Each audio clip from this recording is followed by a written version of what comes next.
Hello, beautiful people. My name is Athol. Let's jump into it. And today, gonna catch you up on where I am with the AskAtholAnything book, which is it is done. It is complete. It is finished. It is on Kindle and print on Amazon, and it is on iTunes for Apple. It is all done and complete that way. So, race out, buy the book, make me happy. The next step is to do it as a book on tape and put it on Audible. That's going to take about 4 or 5 weeks, which is frustratingly long, but in no small part to the fact that Audible takes 3 weeks to approve the audio files have a decent enough sound quality. So, frustrating, but it is what it is. But that whole process of deciding, okay, it's going to be a book on tape, therefore it's going to be read aloud. Let me do a whole extra editing pass to see how it sounds when it's read aloud. What was super interesting to me was that it made the writing so much clearer and at points stronger, but mostly a whole lot simpler and clearer to read and understand.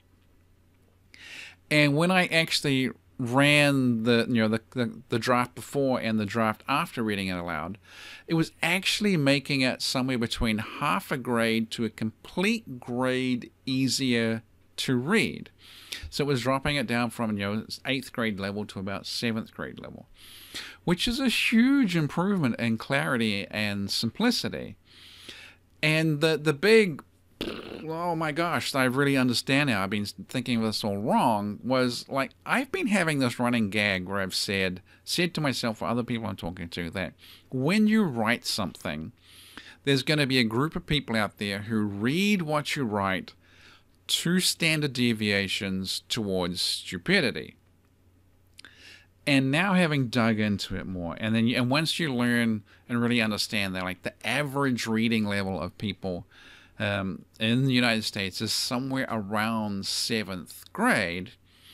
If your book is written above the 7th grade level, and going back to something like the primer, and that's written at about a 10th grade level, which is not super complicated, but it is above the average person's reading level. And the awakening moment to me is like, well, that's why they don't necessarily understand all the nuance. That's why they misunderstand a key point. That's why they think I'm saying the opposite instead of what I'm actually saying. This is where the 2 standard deviations towards stupidity is coming from. It's not that they're stupid, it's that the book is written too hard for them to read and understand. Therefore, making it as simple, as clear, and as easy to read as possible is in everyone's interest. And the other thing that is sort of awakening to me with this whole process is that even with people that are super bright, they're not necessarily getting 100% of the ideas and the insights in the book. Most people come away from a book, I suspect, with somewhere between 20 to 30% of the key ideas actually fully learned and internalized. And they can get 40 or 50, 60 going back and rereading, reapplying, all this sort of stuff. But even super bright people are still only going to get so much actual learning from a book as opposed to knowing it all. And I think this is just a really normal process. I'm sure when I read books, I'm only really getting 20 to 30 of the percent of the truly key thoughts and ideas that the author has actually really sinking in.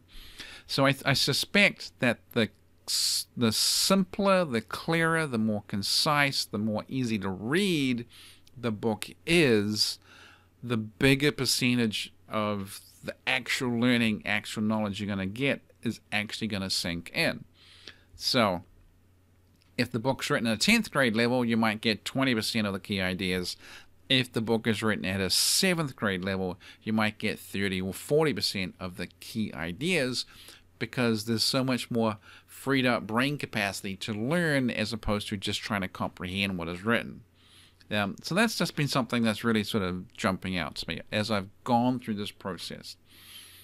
The other thing that to me is just amazingly exciting, and this is all about me, you don't have to keep watching from this point on, but I've had this thing over about the last decade where if I'm going to produce a book, if I'm going to produce a video series, it's going to come in April.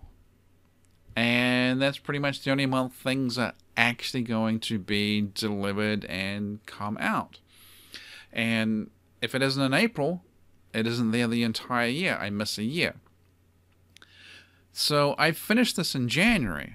I mean, the previous cycle was, the primer was written in 2011. It came out in April. The Pants book came out in April 2012. The Mindful Attraction Plan book, I started in April, absolutely crunched it out. It did come in June, but that's 2013.